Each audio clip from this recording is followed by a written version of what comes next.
हम लोग पिछले टर्न पर अभिगमनांक या ट्रांसपोर्ट नंबर को निकालने की विधियों का अध्ययन कर रहे थे।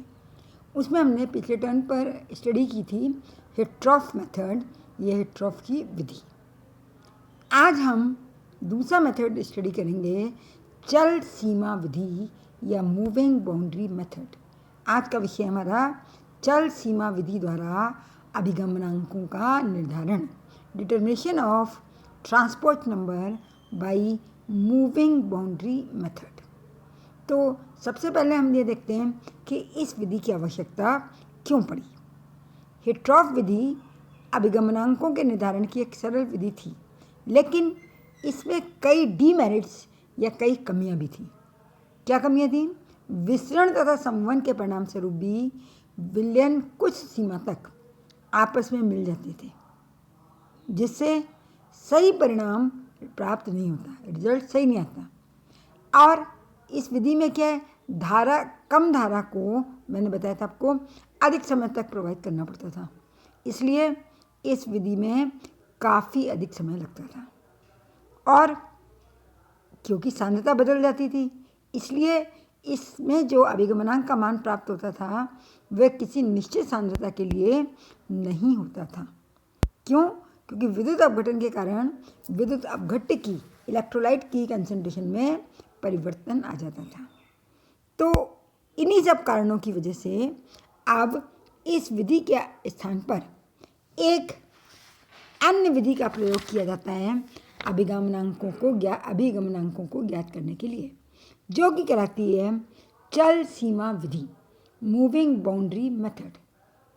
नाम से आपको पता लग रहा है, चल सीमा, सीमा मीन्स बाउंड्री, बाउंड्री के मूवमेंट से हम ट्रांसपोर्ट नंबर को डिटरमिन करते हैं। तो इस विधि को समझने के लिए हमने एग्जाम्पल लिया HCl में H का अभिगमनांक ज्ञात करना है। We have to determine the transport number of H positive ion in the solution of HCl। इसके लिए हमको साथ में एक दूसरा विद्युत अपघट्य भी चाहिए होता है, जिसको हम कहते हैं निर्देशांक विद्युत अपघट्य या इंडिकेटर इलेक्ट्रोलाइट। एक तो इलेक्ट्रोलाइट HCl है ही है, इसके साथ में we require one more electrolyte known as indicator electrolyte. अब इंडिकेटर इलेक्ट्रोलाइट कैसा होना चाहिए? इंडिकेटर इलेक्ट्रोलाइट ऐसा होना चाहिए जिसमें ऋण आयन कॉमन हो। HCl में ऋण आयन कौन सा है? क्लोराइड। तो इंडिकेटर इलेक्ट्रोड में या निर्देशांक इलेक्ट्रोलाइट में ऋण आयन भी क्लोराइड ही होना चाहिए। और धन आयन ऐसा होना चाहिए जिसकी गति H+ आयन से कम हो। फिर समझ लीजिए, निर्देशांक विद्युत अपघट्य या indicator electrolyte must be such that the negative ion is common. दोनों के बीच में ऋण आयन कॉमन होना चाहिए, यानी यहाँ ऋण आयन होना चाहिए क्लोराइड, और धन आयन कोई भी हो, ऐसा हो जिसकी गति या जिसकी मोबिलिटी H+ से कम हो। तो यहाँ हम कैडमियम क्लोराइड का प्रयोग निर्देशांक विद्युत अपघट्य के रूप में कर सकते हैं। Cadmium chloride is use as an indicator electrolyte. देख लीजिए, नेगेटिव आयन कॉमन है क्लोराइड, और पॉजिटिव आयन कैडमियम +2 की मोबिलिटी H+ से कम है।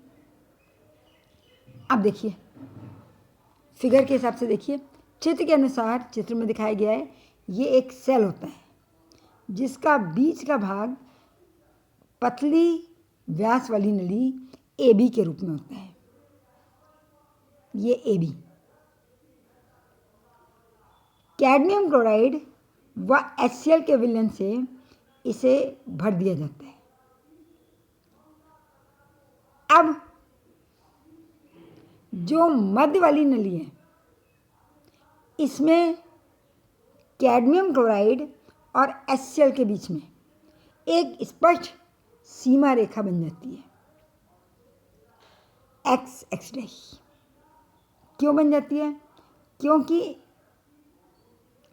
कैडमियम क्लोराइड का विलयन की सांद्रता इस प्रकार होती है कि इसका घनत्व HCl के घनत्व से अधिक हो। कैडमियम क्लोराइड की सांद्रता इस प्रकार होती है कि इसका घनत्व HCl के विलयन से अधिक हो। The concentration of cadmium chloride is such that its solution is more dense as compared to HCl। तो क्या होगा आप जानते हैं, HCl ऊपर रहेगा और कैडमियम क्लोराइड नीचे रहेगा। तो नीचे क्या है? कैडमियम क्लोराइड और ऊपर है HCl। इस तरीके से इनके बीच में एक निश्चित बाउंड्री या निश्चित सीमा होगी। अब कैडमियम क्लोराइड के विलयन में कैडमियम का इलेक्ट्रोड डाल देते हैं जो बैटरी के पॉजिटिव टर्मिनल से जुड़ा होता है, यानी ये एनोड का कार्य करता है। और HCl के विलयन में प्लैटिनम की रॉड डाल देते हैं जो बैटरी के नेगेटिव टर्मिनल से जुड़ा होता है और कैथोड का काम करता है। Platinum acts as a cathode and cadmium acts as a anode। अब आप देख रहे हैं फिगर में, चित्र में, इसमें समानांतर श्रेणी क्रम में एक परिवर्तनशील प्रतिरोध वेरिएबल रियोस्टेट मिलिमीटर और कूलोमीटर लगा देते हैं। दोनों सिरों को, दोनों इलेक्ट्रोडों को बैटरी से जोड़ दिया जाता है। ये आपका सेल डायग्राम है, सेल का चित्र है, आरेख है। अब जब हमने इसको बैटरी से जोड़ दिया तो क्या होगा? इसमें विद्युत धारा प्रवाहित करेंगे। विद्युत धारा प्रवाहित करने पर H पॉजिटिव आयन और कैडमियम पॉजिटिव आयन किधर गति करेंगे? कैथोड की तरफ। H plus and Cd plus moves towards the cathode, यानी ऊपर की तरफ मूव करेंगे। और क्लोराइड आयन एनोड की ओर गति करेंगे, नीचे की तरफ आएंगे, कैडमियम इलेक्ट्रोड पर आएंगे। अब हम जानते हैं कि कैडमियम आयन की गति H आयन की गति से धीमी है और H आयन पहले ही ऊपर है, तो ये कभी भी cadmium ion H plus ion से आगे नहीं बढ़ सकते। The mobility of cadmium plus 2 ion is less than H plus ion, so they can not exceed H plus ion, यानी कैडमियम आयन हमेशा नीचे रहेंगे और H प्लस आयन हमेशा ऊपर रहेंगे। इसका मतलब क्या हुआ? इन दो विलयनों के मध्य एक स्पष्ट सीमा रेखा हमेशा सुरक्षित रहेगी। Boundary is always preserved between the two liquids. अब यह है कि जैसे जैसे हम करंट प्रवाहित करते जाएंगे, ये बाउंड्री, ये सीमा जो पहले एक्स एक्सिस पे थी, आगे की ओर बढ़ती जाएगी, यानी कैथोड की ओर बढ़ती जाएगी।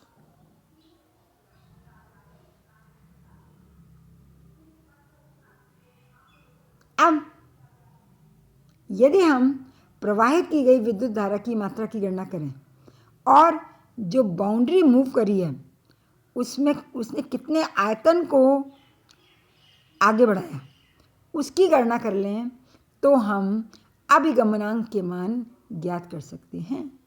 The transport number can be calculated by knowing the current passed and the volume of liquid moves in the same time। अब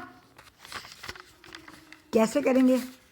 देखिए, हमने माना Q कूलम मात्रा की विद्युत धारा प्रवाहित करी जाती है। क्यू कूलम आवेश, और हम जानते हैं क्यू कूलम आवेश किसके बराबर होगा, Q upon F Faraday. Faraday संख्या एफ से डिवाइड करने पर किस में आ जाएगा, ये फैराडे। अब हमने इतनी धारा प्रवाहित करी और जो बाउंड्री है वो एक्स एक्स डैश से वाई वाई डैश तक आगे बढ़ गई। देखिए एक्स एक्स डैश से वाई वाई डैश तक, ये जो लंबाई है दूरी, इसको हम कहते हैं एल, और इसको कैथेटोमीटर की सहायता से सही सही नाप लिया जाता है। Cathetometer is a device to measure the length. Cathetometer की सहायता से इसे एग्जैक्ट या सही सही नाप लिया जाता है। अब हमने माना ये जो नली है इसकी अनुप्रस्थ काट का क्षेत्रफल स्मॉल ए सेंटीमीटर स्क्वायर है। तो गति करने वाले या स्वेप्ट होने वाले विलेन का आयतन कितना होगा, एल इंटू ए सेंटीमीटर क्यूब। आयतन किसमें, सेंटीमीटर क्यूब, एल इंटू ए सेंटीमीटर क्यूब होगा। अब यदि HCl विलेन की सांद्रता C ग्राम तुल्यांक पर लीटर है, concentration of HCl solution is C gram equivalent पर लीटर, यानी 1 लीटर में C ग्राम तुल्यांक है, तो जो स्वेप्ट हुआ वॉल्यूम उसमें HCl या HN की मात्रा कितनी होगी, L इंटू ए, तो वॉल्यूम हो गया C इंटू C अपॉन 1000, यानी 1000 ml में C तुल्यांक, तो 1 तुल्यांक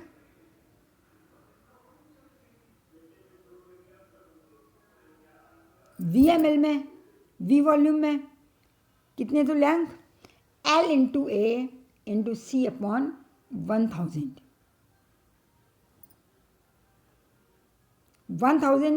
ml में C तुल्यांक, तो 1 ml में C अपॉन 1000 और VmL में C अपॉन 1000 इंटू V की जगह हम क्या लिख सकते हैं, L इंटू ए।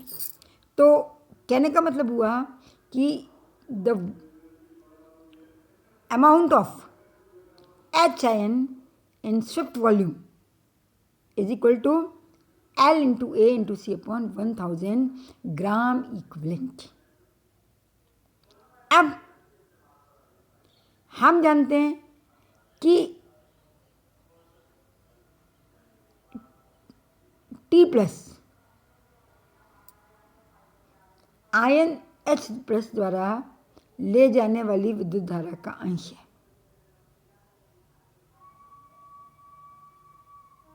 तो Q अपॉन एफ फैराडे विद्युत धारा प्रवाहित करने पर H प्लस द्वारा ले जाई जाने वाली धारा का अंश कितना होगा, T plus into into Q upon F faraday के बराबर। Try to understand. Q upon F faraday current pass करने पर H प्लस द्वारा ले जाए जाने वाला फ्रैक्शन होगा T plus into Q upon F Faraday.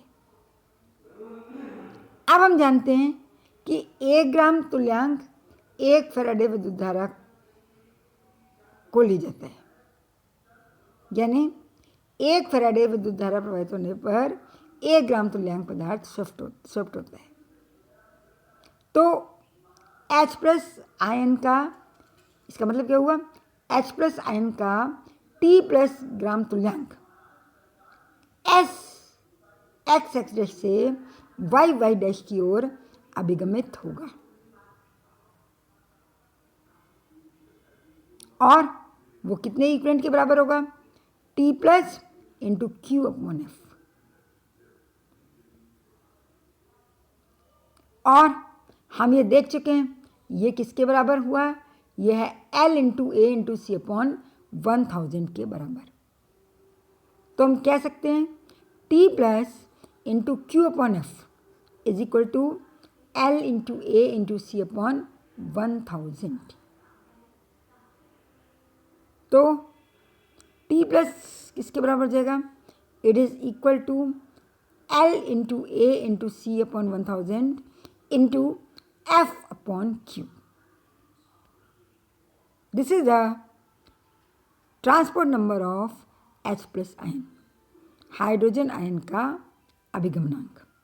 इसमें L आपने कैथोटोमीटर से मेजर कर लिया, A area of cross section अनुप्रस्थ काट का क्षेत्रफल आपको मालूम है, C सांद्रता ग्राम तुल्यांक में मालूम है, F फैराडे कांस्टेंट है, Q प्रवाहित आवेश आपको मालूम हो तो आप T प्लस यानी हाइड्रोजन आयन का अभिगमनांक ज्ञात कर सकते हैं।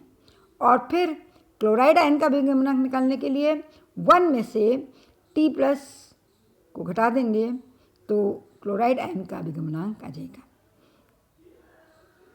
Transport number of negative ion Cl negative can be obtain by subtracting T plus from 1 में से T प्लस को घटाकर हम क्लोराइड आयन का अभिगमनांक ज्ञात कर सकते हैं। तो ये एक अपेक्षाकृत सरल विधि है जिसमें हमें केवल स्वेप्ट होने वाले वॉल्यूम को ही मेजर करना है, यानी हमें केवल और केवल x डैश से y डैश के बीच की दूरी कैथेटोमीटर से नापनी है और फिर फॉर्मूले में रखकर हम T प्लस और T माइनस का मान ज्ञात कर सकते हैं। तो ये दो विधियां थीं जिनके द्वारा हम अभिगमनांक निकाल सकते हैं। एक ही आयन का अभिगमनांक निकालना काफ़ी है, 1 में से माइनस करने पर हमें दूसरे आयन का अभिगमनांक मिल सकता है। अब हम ये देखेंगे कि अभिगमनांकों को कौन कौन से कारक हैं जो प्रभावित करते हैं। तो नेक्स्ट टॉपिक इज अभिगमनांकों को प्रभावित करने वाले कारक, फैक्टर्स अफेक्टिंग ट्रांसपोर्ट नंबर। पहला कारक है विद्युत धारा की सामर्थ्य और प्रयुक्त विद्युत वाहक बल, strength of electric current and applied EMF. जैसे जैसे हम इलेक्ट्रिक करंट की स्ट्रेंथ और अप्लाइड ईएमएफ बढ़ाएंगे वैसे वैसे अभिगमनांक का मान भी बढ़ता जाएगा। सेकंड है, लेकिन क्योंकि दोनों ही आयनों का अभिगमनांक बढ़ता है तो एक निश्चित स्ट्रेंथ के बाद जब आयन फ्रीली मूव करने लग जाते हैं तो फिर इस पर कोई विशेष प्रभाव नहीं पड़ता। Next is concentration. आयनों के अभिगमनांक सांद्रता में परिवर्तन से बहुत कम परिवर्तित होते हैं। बहुत माइन्यूट चेंज हो सकता है। सांद्रता के साथ अभिगमनांकों में परिवर्तन को सीमित परिसर में इस समीकरण द्वारा व्यक्त करते हैं। क्या समीकरण है? Ti is equal to Ti0 minus a√c। Ti तथा Ti0 क्रमशः C सांद्रता और अनंत अनंतता पर किसी आयन के अभिगमनांक है। Ti I कंसंट्रेशन पर ट्रांसपोर्ट नंबर, Ti0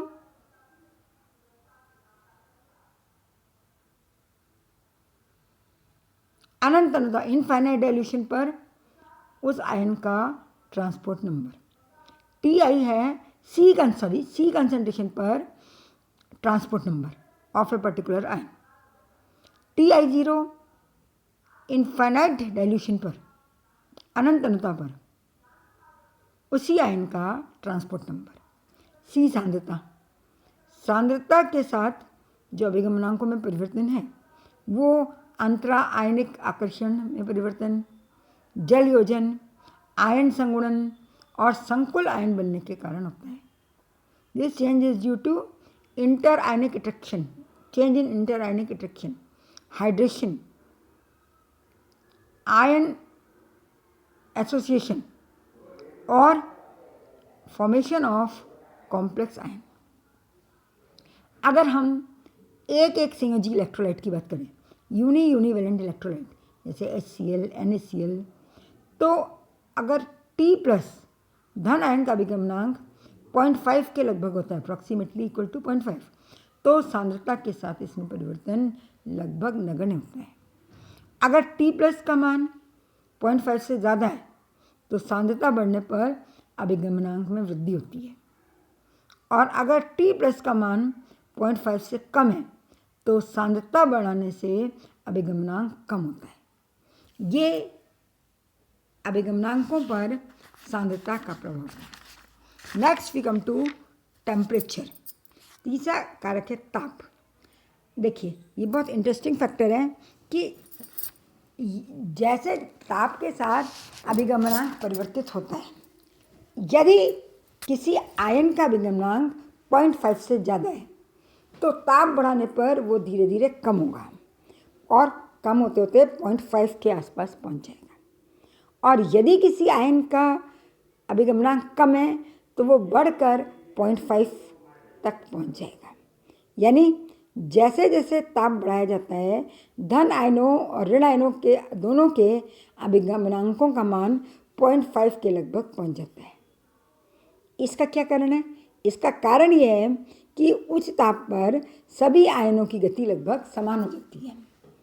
उच्च ताप पर, निम्न ताप पर तो आयनों की गति में अंतर दिखाई देता है, लेकिन उच्च ताप पर लगभग सभी आयनों की गति समान हो जाती है, तो वो समान मात्रा में धारा का परिवहन करते हैं। इसलिए ट्रांसपोर्ट नंबर हर आयन का 0.5 के आसपास हो जाता है। So this is the effect of temperature. As the temperature increases, or we can say at high temperature, the transport number of all ions approaches 0.5. जिनके पहले ज़्यादा हैं वो घटकर 0.5 हो जाते हैं, और जिनके पहले कम है, निम्न ताप पर कम है, वो बढ़कर 0.5 हो जाते हैं। नेक्स्ट, सह आयन का प्रभाव, इफेक्ट ऑफ कोआयंस। बहुत सिंपल सी बात है कि हम ये जानते हैं कि किसी भी आयन का अभिगमनांक केवल उसी की मोबिलिटी पर निर्भर नहीं कर रहा, उसके साथ जुड़े हुए दूसरे आयन की मोबिलिटी पर भी निर्भर करता है। जैसे एक एग्जांपल देती हूँ मैं, HCl में क्लोरीन का अभिगमनांक 0.166 होता है, लेकिन NaCl में ये 0.618 होता है। क्यों? क्योंकि हम जानते हैं T plus is equal to U plus divided by U plus plus U minus, और T minus is equal to U minus upon U plus plus U minus. यानी अभिगमनांक उसकी मोबिलिटी, उस आयन की मोबिलिटी पे तो निर्भर कर ही रहा है, साथ ही जो दूसरा आयन साथ में जुड़ा हुआ है उसकी गतिशीलता पर भी निर्भर करता है।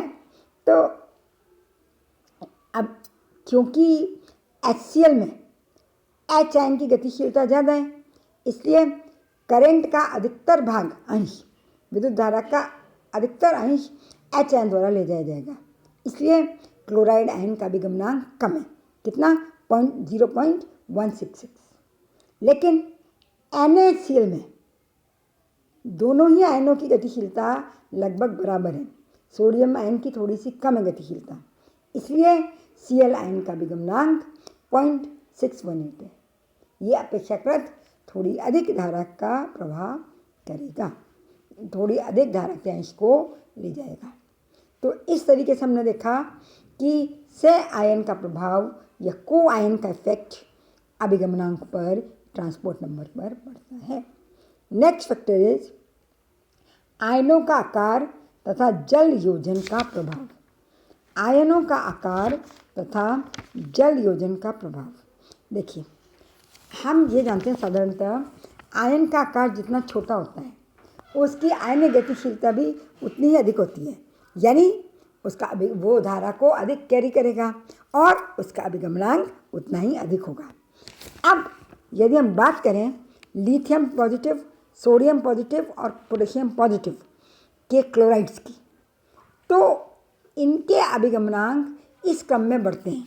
यानी पोटेशियम पॉजिटिव का अभिगमनांक ज़्यादा होता है सोडियम पॉजिटिव के अभिगमनांक से, और वो ज़्यादा होता है लिथियम पॉजिटिव के अभिगमनांक से। क्लोराइड सब में कॉमन आयन है, तो ये हम सोचें तो हम क्या सोचेंगे कि लिथियम आयन छोटा है तो इसकी गतिशीलता ज़्यादा होनी चाहिए और अभिगमनांक ज़्यादा होना चाहिए। पर यहाँ हम क्या देख रहे हैं, उल्टा है, ऐसा नहीं है। तो भाई इसका क्या कारण है? इसका कारण देखिए, हम जानते हैं कि जब हम इन आयनों को पानी में विलय करते हैं तो ये विलयन में आ जाते हैं। अब क्योंकि लिथियम आयन सबसे छोटा है इसलिए उसका आवेश घनत्व, आवेश घनत्व मीन्स चार्ज डेंसिटी बहुत अधिक होती है, तो वो अधिक संख्या में जल ध्रुव को अपनी ओर आकर्षित करता है और जल योजन लिथियम आयन का बहुत अधिक होता है। जल योजन के पश्चात लिथियम जो है सबसे छोटा था आकार में सबसे बड़ा हो जाता है। लिथियम आयन सबसे छोटा है लेकिन जल योजित लिथियम आयन सबसे बड़ा है। The lithium positive ion is the smallest but hydrated lithium ion positive is the largest. इसी तरीके से पोटेशियम प्लस आयन सबसे बड़ा है इसलिए इसकी चार्ज डेंसिटी कम होगी और इसमें हाइड्रेशन या जल योजन कम होगा और हाइड्रेटेड पोटेशियम आयन का आकार सबसे छोटा होगा। अब क्योंकि हाइड्रेटेड अवस्था में इसलिए पोटेशियम आयन सबसे छोटा होने के कारण हाइड्रेटेड पोटेशियम आयन की गतिशीलता सबसे ज़्यादा होगी। तो the mobility of potassium positive is greater than sodium positive which is greater than lithium positive और इसी वजह से पोटेशियम आयन का अभिगमनांक सोडियम आयन और लिथियम आयन के अभिगमनांकों से अधिक होगा, जबकि ऋण आयन तीनों में क्या है, क्लोराइड। यानी अगर हम लिथियम क्लोराइड, पोटेशियम क्लोराइड और लिथियम क्लोराइड, सोडियम क्लोराइड और पोटेशियम क्लोराइड की बात करें तो इसमें पोटेशियम आयन का अभिगमनांक सबसे अधिक होगा, फिर सोडियम आयन का और फिर लिथियम आयन का। इस क्रम में इनके अभिगमनांकों के मान प्राप्त होते हैं। तो जल योजन या हाइड्रेशन एक इम्पॉर्टेंट फैक्टर है जो आयनों के आकार को परिवर्तित कर देता है और अभिगमनांक आयन के आकार पर निर्भर करती है। आप जानते हैं, सीधी सी बात है, जिसमें वेट कम होगा उसका मूवमेंट फास्ट होगा, यदि कम वेट मोर मोबिलिटी। इसी तरीके से लेस साइज मोर मोबिलिटी। हाइड्रेशन होने के बाद साइज में चेंज आ जाता है और इस तरीके से उसका अभिगमनांक या ट्रांसपोर्ट नंबर भी प्रभावित होता है। So these all are the factors which affect the transport number. This is all about the transport number. Next time पर हम इसके आगे पढ़ेंगे। So thank you.